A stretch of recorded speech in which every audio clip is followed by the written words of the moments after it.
Morning everyone, how are you all? I hope everybody is good and doing well. We were doing Geography chapter 4 Air and we have completed the composition of the atmosphere. हम लोगों ने composition पढ़ा था atmosphere का, क्या क्या होता है उसमें। अगर आप लोगों को याद हो तो नाइट्रोजन होती है 78%, ऑक्सीजन होती है 21% और बाकी जो गैसेज होती हैं वो बहुत कम क्वांटिटी में होती हैं।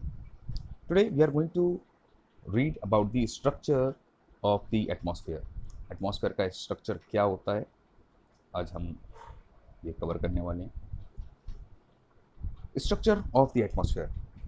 Our atmosphere is divided into 5 layers starting from the earth's surface. These are troposphere, stratosphere, mesosphere, thermosphere and exosphere. हमारा जो एटमॉस्फेयर है वो 5 लेयर में डिवाइड किया गया है और ज़मीन से इसकी स्टार्टिंग होती है। सबसे पहले होता है troposphere. Let me show you through this figure. सबसे पहले ट्रोपोस्फेयर होता है, उसके बाद होता है स्ट्रेटोस्फेयर, फिर होता है मीजोस्फेयर, फिर थर्मोस्फेयर एंड देन एक्सोस्फेयर। ये 5 लेयर इसमें होती हैं। ट्रोपोस्फेयर के बारे में सबसे पहले हम पढ़ेंगे। This layer is the most important layer of the atmosphere. ये लेयर सबसे ज़्यादा इंपॉर्टेंट होती है। It's average height is 13 kilometre और इसकी हाइट यानी ज़मीन से आसमान की तरफ सीधा 13 किलोमीटर जाने तक इसकी हाइट होती है, यानी ये एरिया ट्रोपोस्फेयर में आता है। The air we breathe exist here, और जो सांस हम लेते हैं, जो हवा हम ब्रीथ करते हैं, वो इसी एरिया में होती है, यानी ट्रोपोस्फेयर में आती है। Almost all the weather phenomena like rainfall, fog, hail storm occur in this layer. और जितने भी ये जो फिनोमेना हैं, जितनी भी घटनाएं हैं, जैसे कि रेनफॉल बारिश होना, फॉग होना, बर्फबारी होना, ये सारा सिर्फ इसी लेयर में होता है, ऊपर की लेयर्स में नहीं होता है। Next, stratosphere. Above the troposphere lies the stratosphere. Troposphere के ऊपर आ जाता है stratosphere. It extends up to height of 50 kilometre. ये इसकी हाइट कितनी होती है? इसकी हाइट होती है 50 किलोमीटर तक। This layer is almost free from clouds and associated weather phenomena. इस लेयर में क्लाउड्स नहीं होते हैं और साथ ही साथ यहाँ पर कोई भी किसी भी तरह की ना बारिश होती है, ना ओले गिरते हैं, ना ही फॉग जमता है। Making condition most ideal for flying aeroplanes, और ये सबसे अच्छा कंडीशन बनाती है जिसमें कि एरोप्लेन उड़ सके। तो जो एरोप्लेन उड़ते हैं वो इसी स्ट्रेटोस्फेयर में ही उड़ते हैं, ट्रोपोस्फेयर में नहीं उड़ते हैं, क्योंकि ट्रोपोस्फेयर में तो बादल होते हैं, बारिश होती है, बिजली कड़कती है। तो सबसे बढ़िया होता है कंडीशन एरोप्लेन्स के उड़ने की।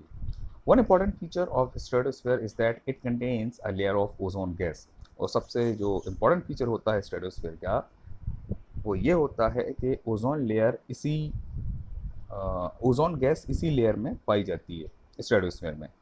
We have just learn how it protect us from the harmful effect of the sun raise.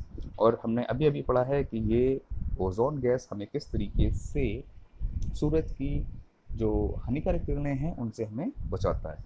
Next आता है mesosphere. This is the third layer of the atmosphere. ये तीसरी लेयर होती है। It lies above the stratosphere. ये stratosphere के ऊपर होती है। It extends up to the height of 80 kilometre और ये ज़मीन से 80 किलोमीटर ऊपर तक होती है।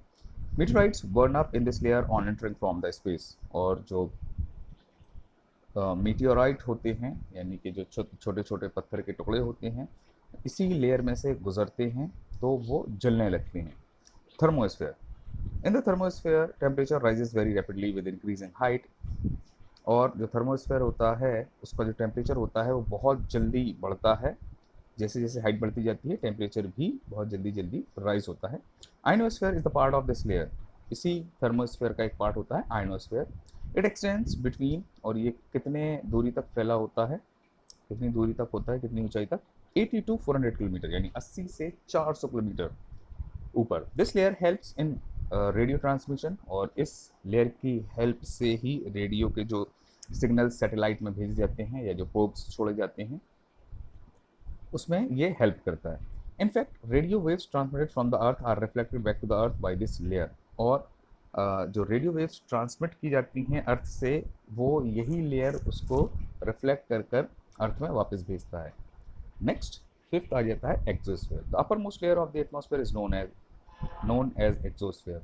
सबसे ऊपरी परत होती है, ऊपरी लेयर जो होती है एटमॉस्फेयर की, उसको एक्सोस्फेयर कहा जाता है। This layer has very thin air, यहाँ पर बहुत कम एयर होती है।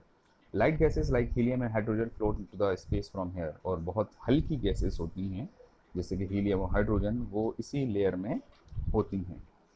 Next, weather and climate. Is it going to rain today, क्या आज बारिश होने वाली है?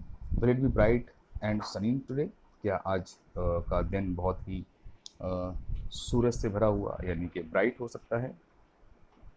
How many times have we heard this from anxious cricket fans speculating the fate of one day match. हम लोगों ने ये बातें सुनी है कि आज बारिश होगी, कि आज दिन निकला रहेगा, सूरज निकला रहेगा। ये हम कई बार सुन चुके हैं जब कोई क्रिकेट फैन आपस में बात करते हैं और डिसाइड करते हैं कि कहीं आज बारिश ना हो जाए या कहीं मैच कैंसिल ना हो जाए। If you imagine our body to be a radio and the mind as speaker, अगर हम इमेजिन करें कि हमारी बॉडी एक रेडियो है और हमारा माइंड एक स्पीकर है, तो weather is something that fiddle with its control knobs. तो वेदर कुछ ऐसी चीज़ होती है जो कंट्रोल नॉब में होता है। Weather is this R2R day to day condition of the atmosphere. Weather होता है वो दिन प्रतिदिन और हर घंटे चेंज होता है। हॉट और ह्यूमिड वेदर में मेक वन इरिटेबल, गर्म और चिपचिपा वेदर किसी को भी परेशान कर सकता है। A pleasant breezy weather may make one cheerful and even plan for an outing. और या कभी कभी ऐसा होता है कभी वेदर बहुत अच्छा है तो लोगों को मज़ा आता है और कभी कभी प्लान भी बन जाता है बाहर घूमने का। Weather can change dramatically from day to day, weather day to day change होता है। However, the average weather condition of a place for a longer period of time represents the climate of a place। जबकि एक average weather condition जो होती है किसी जगह की लंबे समय के लिए जो शो करी जाती है उसे क्लाइमेट कहा जाता है। Now do you understand why we have daily weather forecast. अब आप लोग को समझ में आया कि डेली वेदर फोरकास्ट क्या होता है।